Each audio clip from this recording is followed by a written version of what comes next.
Este es el deseo de tu iglesia aquí convocada.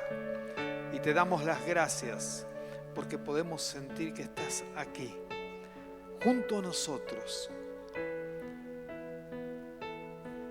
teniendo el control de cada instante, conociendo aquello que hay en lo profundo de cada uno de nuestros seres.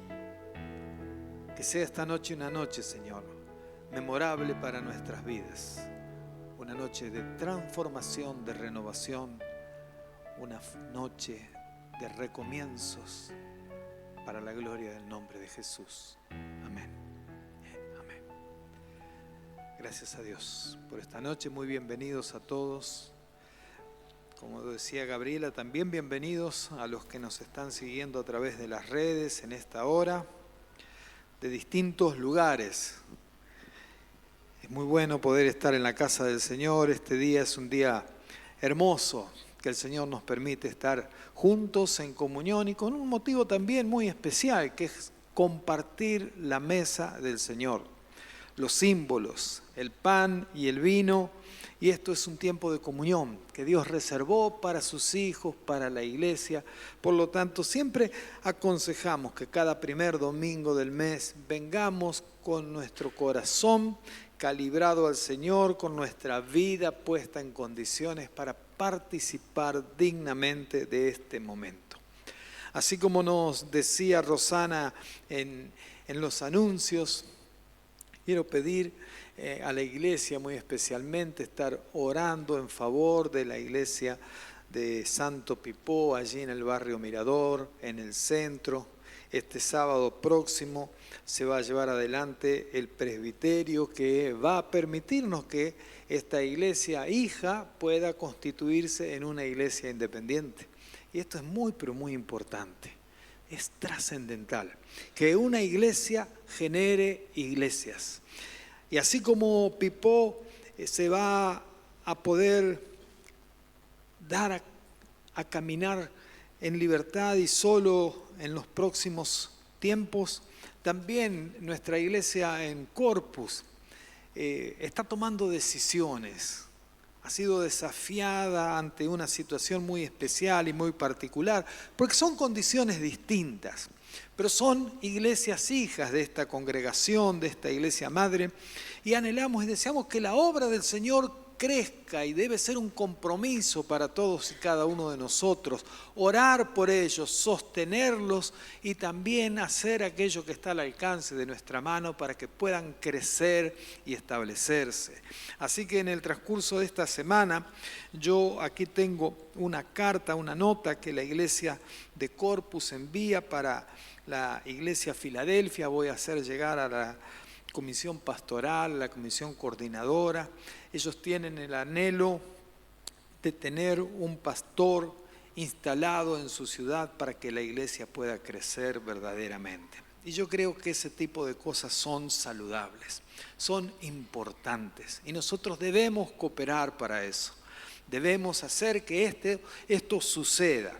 También estoy muy feliz por la forma en la cual nuestros estudiantes, aquellos que están cursando en el instituto, están avanzando en el conocimiento y en el perfeccionamiento de sus vidas. Esto es relevante para una iglesia, esto es significativo, porque así como hoy, esta noche, teníamos antes del culto nuestra escuela bíblica dominical, nosotros necesitamos personas formadas, conocedores, con un conocimiento claro, contundente, exacto de las cosas de Dios, porque es necesario enseñar y enseñar con sabiduría y con corrección.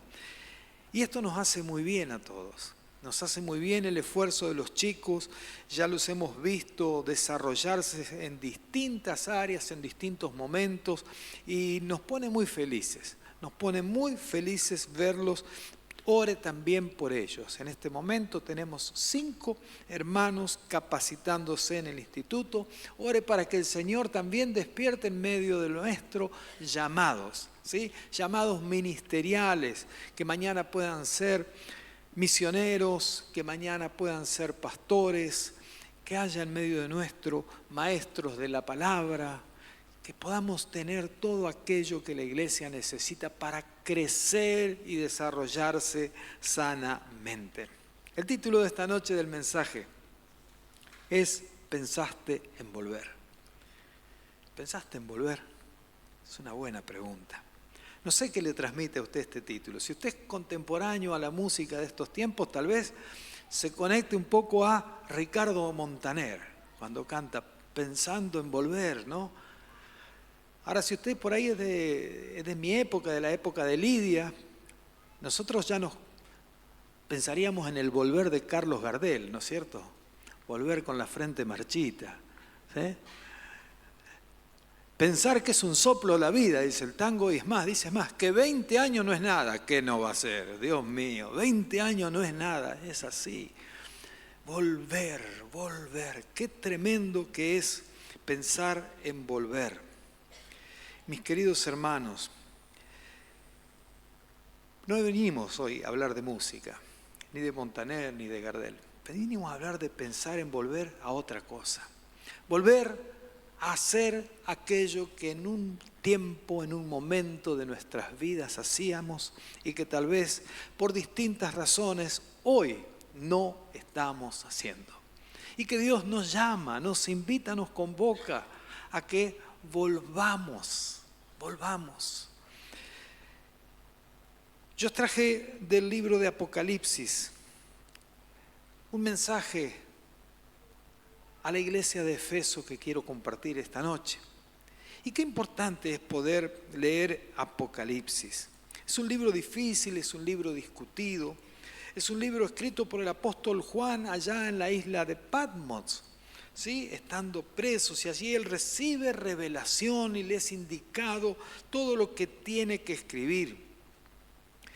Esta revelación que recibe el apóstol tiene una triple bendición. Y allí en el capítulo 1, verso 3 de Apocalipsis, fíjese cuál es la triple bendición. Dice, Dios bendice al que lee a la iglesia las palabras de esta profecía. Es decir, que en este momento esa bendición es para mí.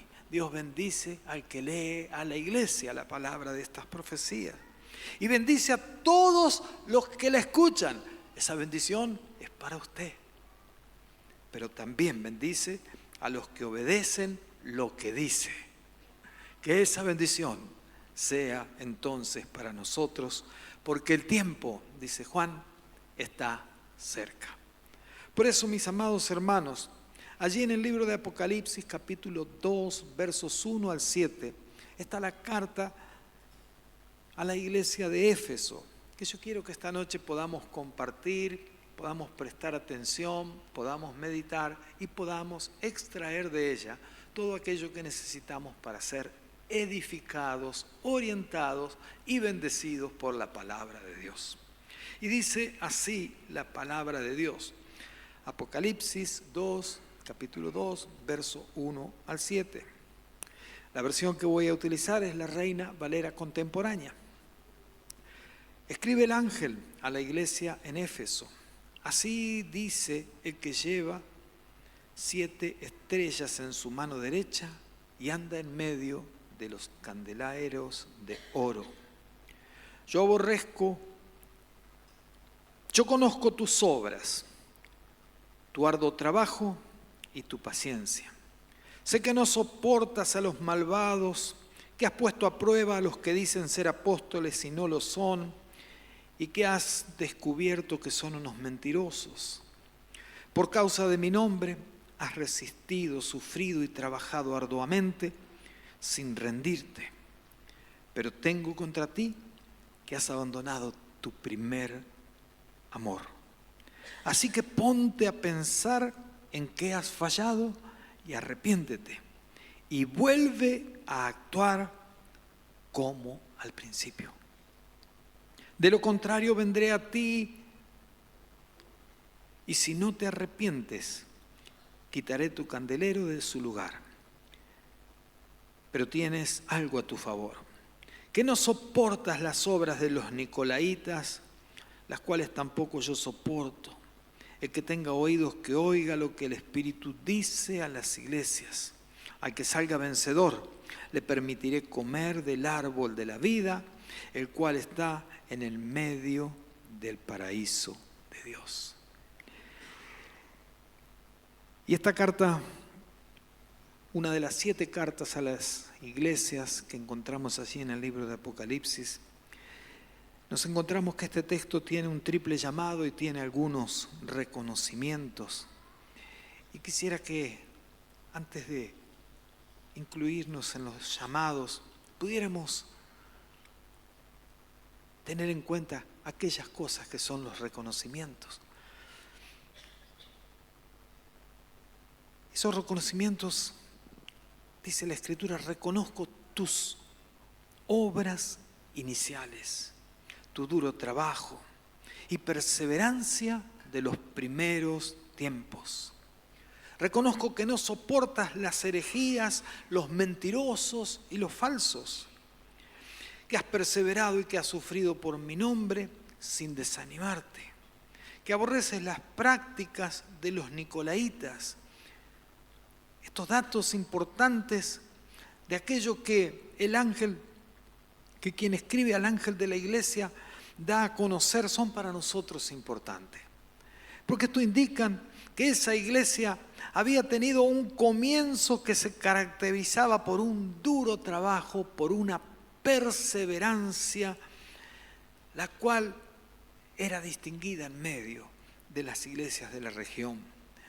Por otro lado, no soportaba herejías, es decir, usos y prácticas que ya en aquellos tiempos indicaban desviaciones de la iglesia.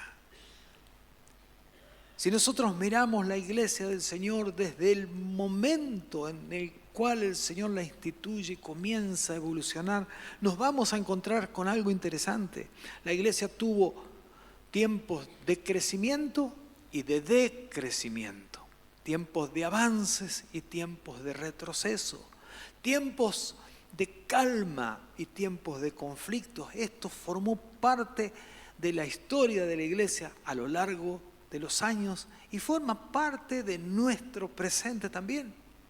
Nunca la iglesia tuvo un movimiento parejo, sino que tuvo situaciones. Y en medio de esas situaciones, en medio de esos conflictos, en medio de los inconvenientes y de los problemas, el Señor siguió siendo siempre el Señor de la iglesia.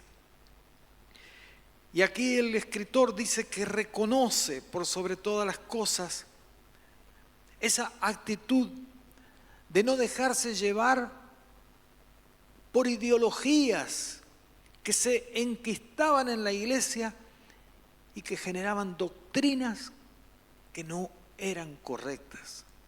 Y sabe una cosa, esas ideologías no tenían nada que ver con gente que venía de afuera con un pensamiento, con una idea, con la intencionalidad de desorientar al pueblo de Dios.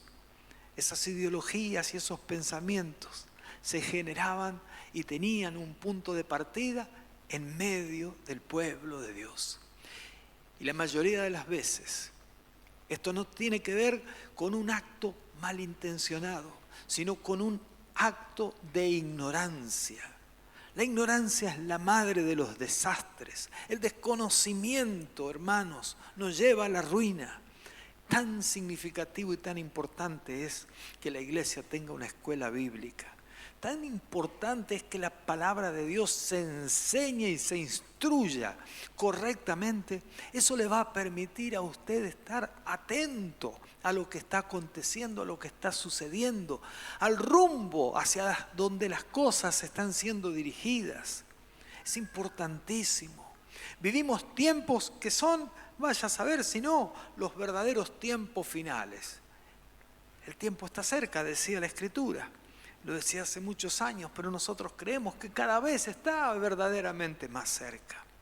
Y en la iglesia del Señor, a lo largo y a lo ancho del planeta, suceden cosas. Y muchas de esas cosas tal vez no nos pasan a nosotros. Pero si somos de los que observamos el panorama, nos vamos a dar cuenta que en muchas iglesias se han introducido filosofías, que ya Pablo decía filosofías huecas, pero filosofías, modismos, los cuales nos apartan de aquello que el Señor tiene preparado para su pueblo y para su iglesia.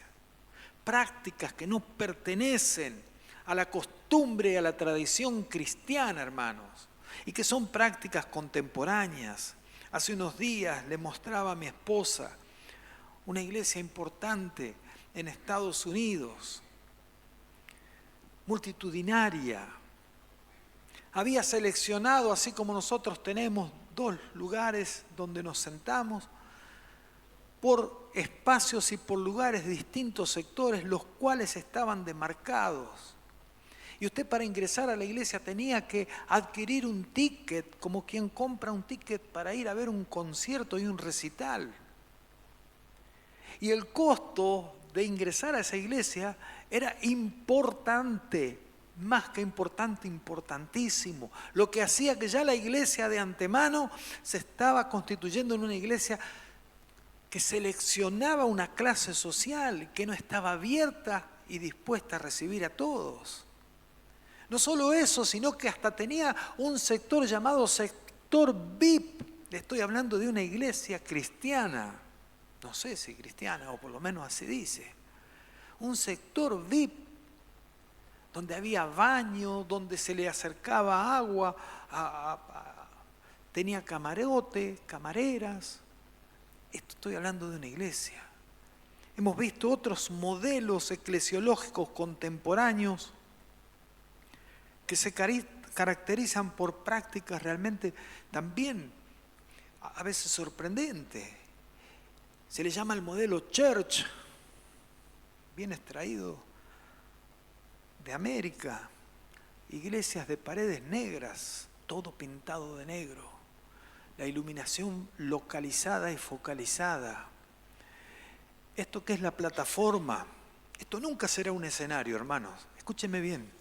Esto nunca será un escenario, esto será una plataforma, un altar para proclamar la palabra de Dios. Pero nunca será un escenario para que venga alguien a este lugar a tener una actuación, a presentar un show, a hacer una ponencia, un monólogo.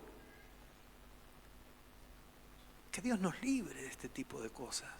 Ahora quiero decirle, no se sorprenda si mañana se encuentra con esto en alguno de los canales que tienen transmisiones de programación cristiana.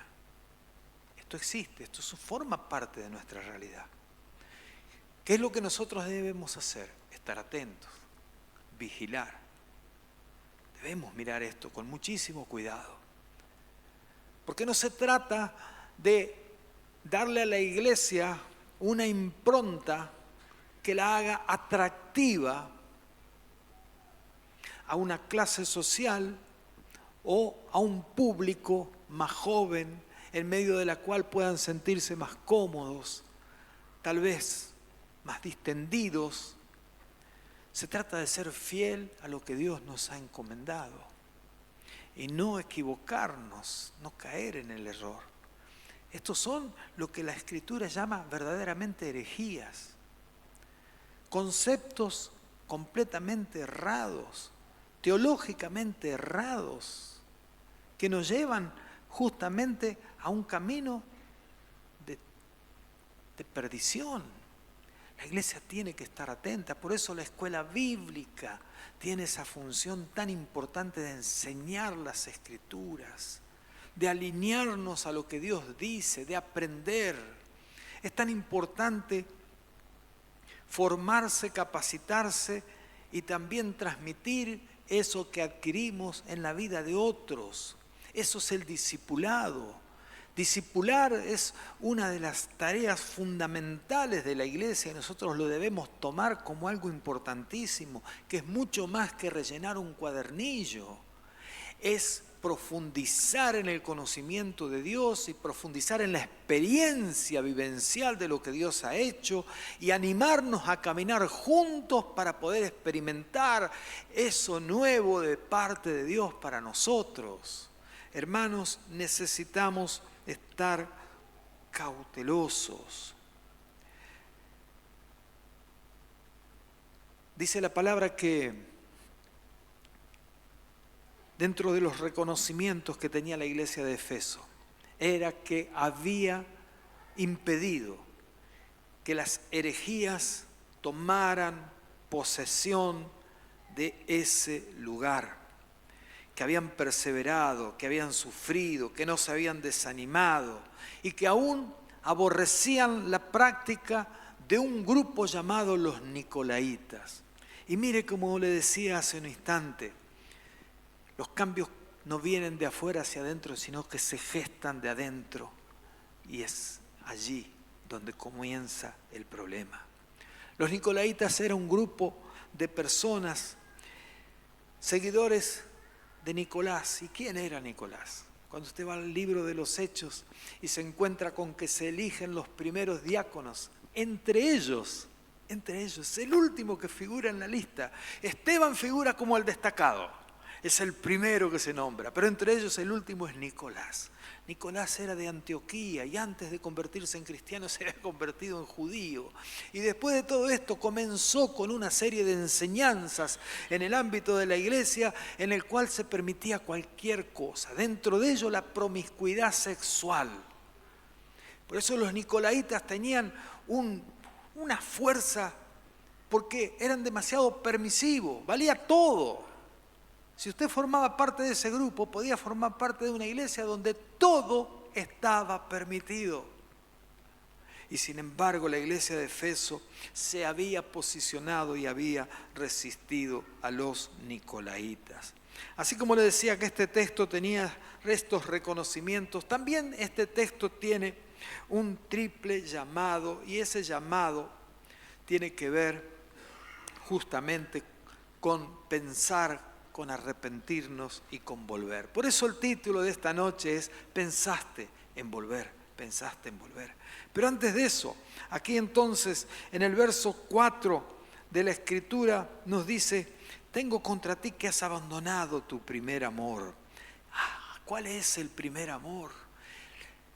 Ese primer amor que nosotros leemos aquí en la Reina Valera contemporánea, en la nueva versión tradicional dice así: tengo una queja en tu contra, no me amas a mí, ni se aman entre ustedes como al principio. Ese era el primer amor que la iglesia había abandonado. Había perdido el amor intrínseco por Dios y había perdido el amor los unos por los otros. Justamente había perdido el quicio porque el mandamiento superior es: ama al Señor tu Dios en primer lugar y ama a tu prójimo como a ti mismo. Y la iglesia había perdido eso, hermanos. Aunque al principio era una iglesia correcta, ubicada, una iglesia resistente, una iglesia resiliente, una iglesia enfocada y encaminada en el Señor, ahora había perdido el primer amor, es decir, su temor por el Señor había decaído, su amor por el Señor estaba desgastado y el amor fraternal fragilizado. Si ese tipo de cosas nos pasan, nos encontraremos verdaderamente en problemas. Por eso es que necesitamos, en primer lugar, recibir ese llamado que la Escritura nos hace, y el primer llamado es un llamado a recordar, es un llamado a pensar, es un llamado a traer a memoria. Acuérdese por favor, reflexione sobre cómo era al principio, piense en eso, recuerde, traiga a memoria su pasión, su entrega, su devoción por las cosas del Señor, aquella devoción, aquella pasión y aquella entrega de aquellos tiempos, y compárela con la de ahora. Y dígame si está igual, si creció o si disminuyó. Usted puede hacer eso, porque eso se trata de una mirada personal y particular. Como iglesia podemos hacer eso. Aquellos que conocen la iglesia desde sus inicios, aquellos que son los sucesores de los fundadores, aquellos que vieron la iglesia en su tiempo de esplendor y la ven ahora, pueden evaluar con seguridad si estamos en una condición similar a la cual la Escritura nos describe. Los retrocesos espirituales comienzan cuando olvidamos lo que Dios hizo en nosotros. Preste atención. Cuando nos desenfocamos del propósito eterno de Dios y tenemos un propósito que nosotros nos hemos construido como algo importante y se transforma en algo para nosotros mejor que el propósito mismo que Dios tiene.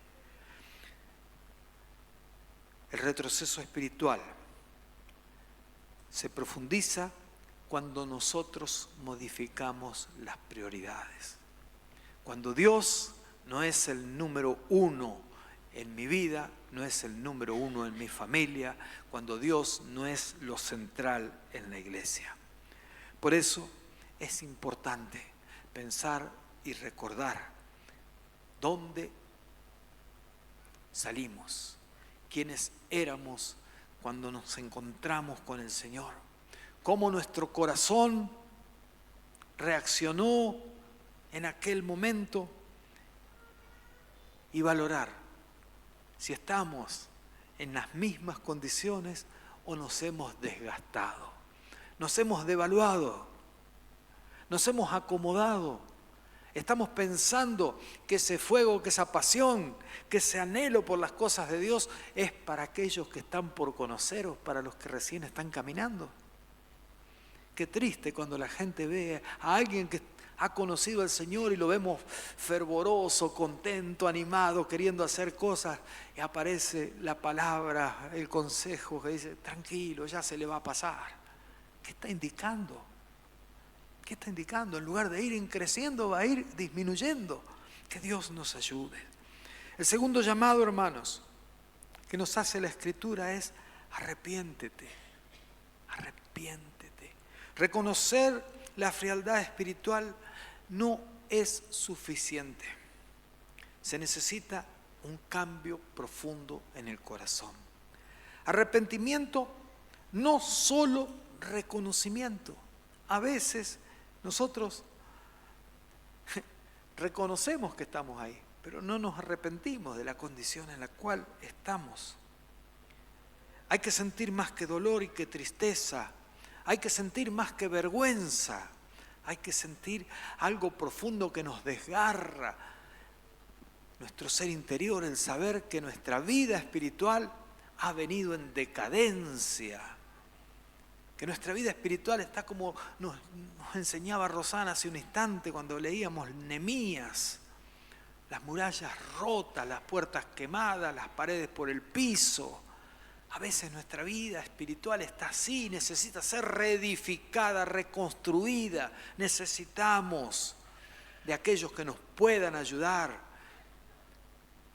Necesitamos identificar, pero por sobre todas las cosas, necesitamos arrepentirse, porque Dios siempre que llamó, llamó al arrepentimiento. Dios nunca llamó para bendecir por bendecir, llamó al arrepentimiento, y después del arrepentimiento, ahí viene la bendición. Ahí viene la bendición, ahí viene todo lo que usted necesita para vivir la vida bien. Pero primero es necesario reconocer su condición, su situación, y arrepentirse y tomar el camino absolutamente contrario al que venía desarrollando. En tercer lugar, Dios te hace un llamado a volver. Y este es importante. Esto es tan importante. Por eso la pregunta, ¿pensaste en volver? ¿En qué condición estás? ¿Pensaste en volver a las primeras obras, al primer amor? ¿Pensaste en volver o pensaste en seguir de esta manera? Necesitas hacer las primeras obras. Amar a Dios, amar a los hermanos y amar al prójimo. Los que no son hermanos, ese es tu prójimo. Necesitas volver al servicio, a la comunión. Necesitas volver a la compasión. mis queridos hermanos, necesitas volver a hacer que la iglesia crezca en el conocimiento del Señor para que todos juntos como un cuerpo bien articulado podamos funcionar. A todos nos gustaría ver una iglesia que crece, porque a Dios también le gusta que su iglesia crezca. Pero una iglesia que crece no solo en lo numérico, sino que crece en el conocimiento del Señor y de su voluntad. ¿De qué sirve una iglesia llena de gente vacía? ¿Para qué? ¿Para satisfacer el ego de quién? Necesitamos una iglesia que crece en saber relacionarse con Dios, en saber escuchar, entender y en actuar para agradar a nuestro Señor.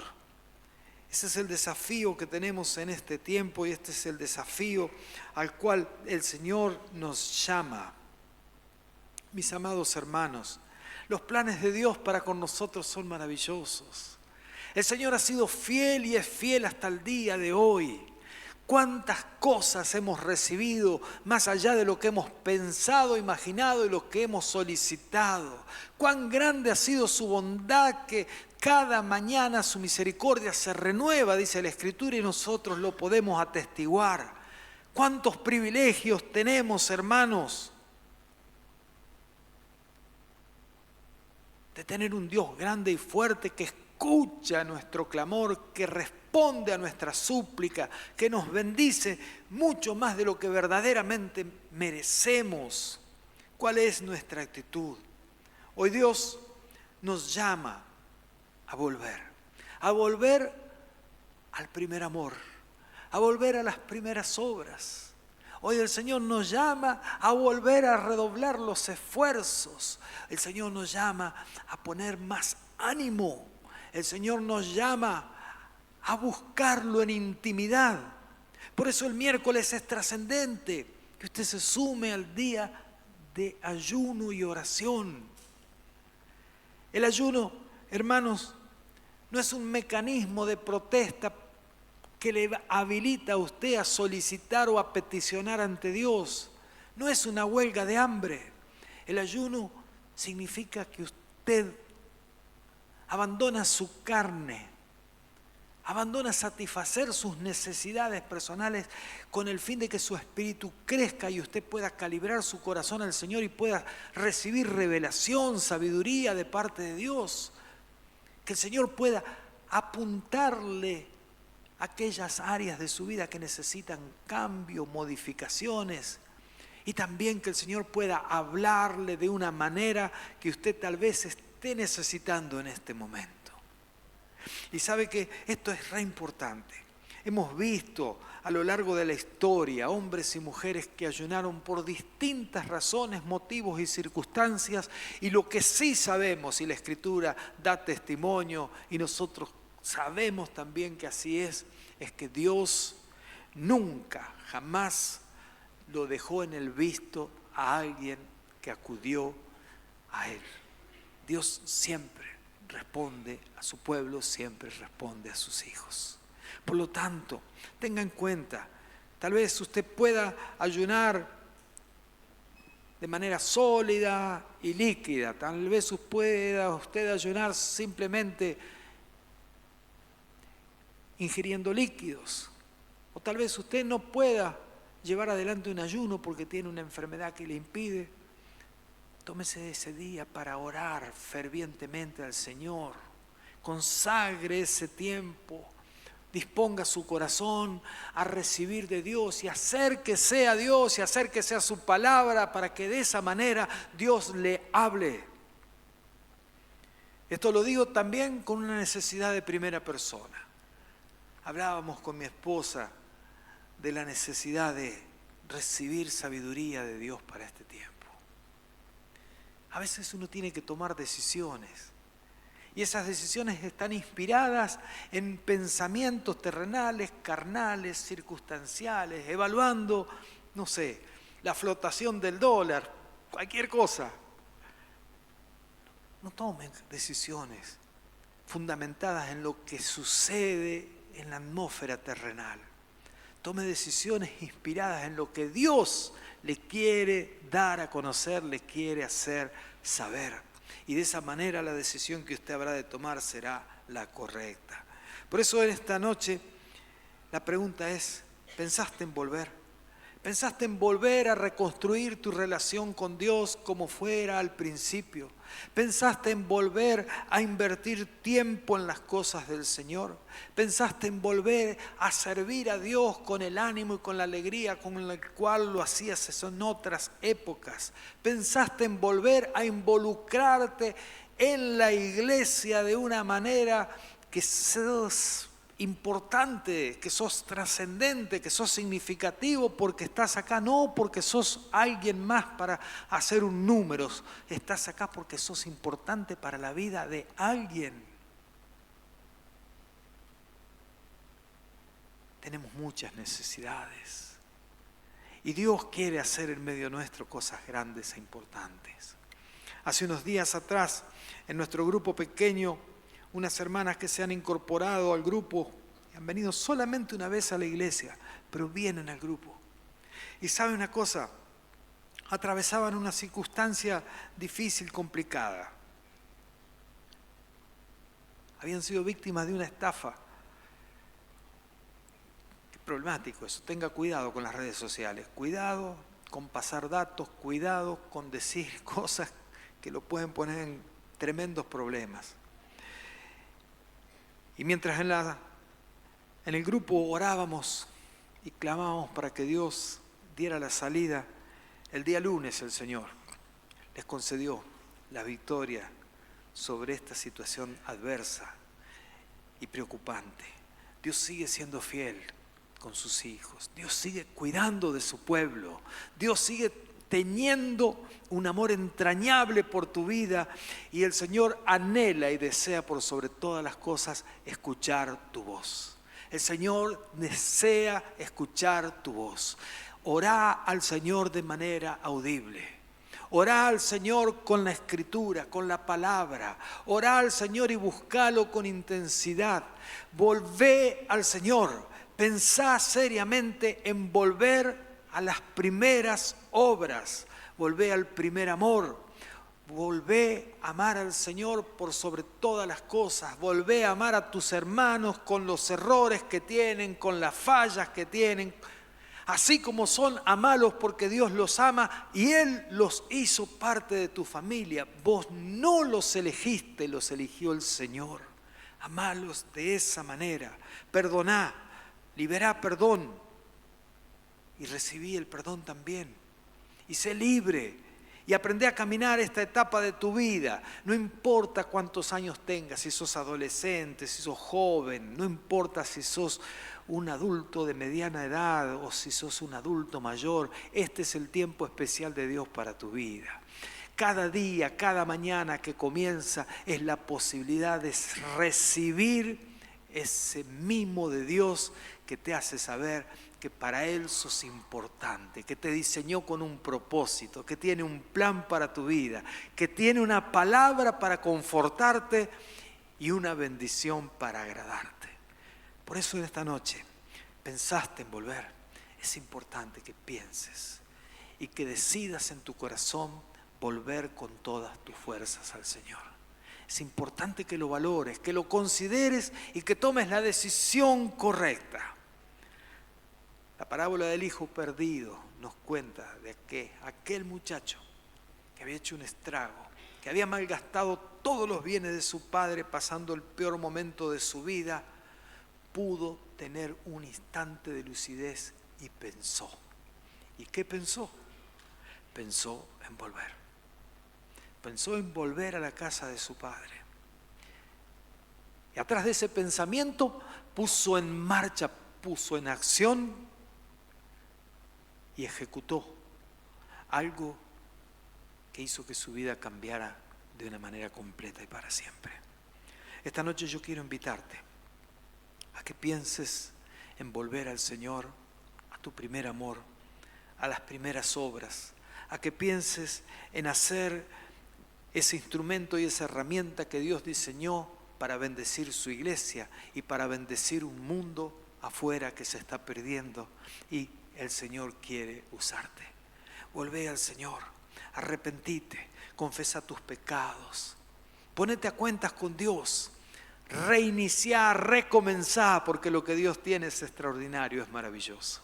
Lo que Dios tiene es para inaugurar y vos sos la persona indicada para hacerlo. Es para vos y no es para otro. Dios no tiene una bendición por la cual alguien tenga que competir para obtenerla. La bendición que tiene para vos tiene tu nombre y está allí preparada. Solamente depende de tu decisión. Volvé al Señor, volvé a las primeras obras. Volvé a la comunión con la iglesia. Volvé a sentir el amor por Dios y por los hermanos. Volvé a tener la comunión con el Espíritu Santo.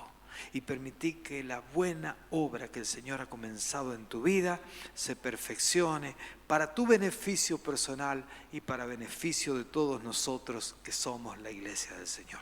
Vamos a orar en esta noche. Vamos a inclinar nuestro rostro allí donde nos encontramos. Y vamos a pedirle a Dios que nos conceda en este tiempo pensar, recordar, traer a memoria.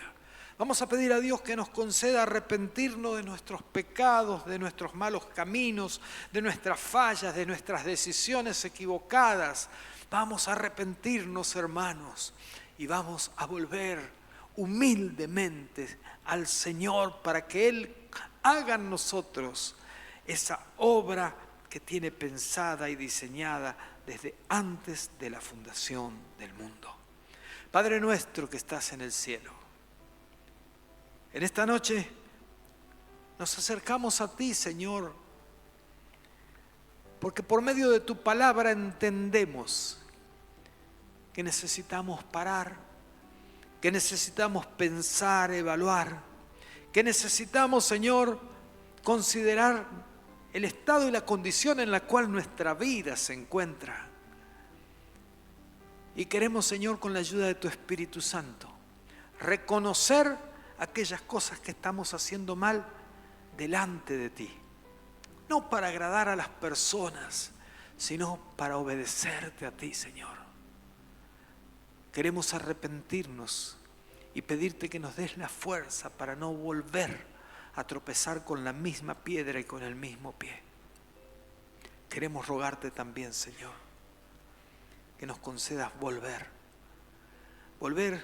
a esas primeras obras, aquellas que formaron parte de nuestro primer amor, aquella pasión por las cosas de tu reino, aquel anhelo y deseo de conocerte más, de saber más de lo que tú querías decirnos.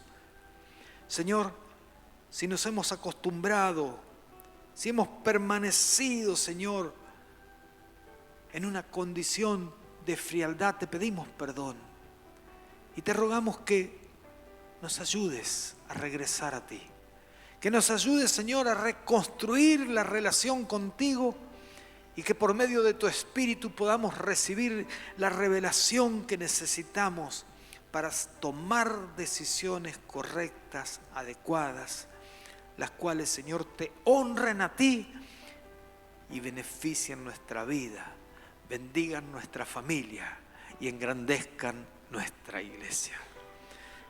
Gracias por esta noche, gracias por este tiempo. Delante de tu presencia te damos gracias por tu palabra y predisponemos nuestro corazón en esta hora, Señor, para participar de la mesa en el nombre de tu Hijo Jesucristo. Amén. Damos gracias a Dios.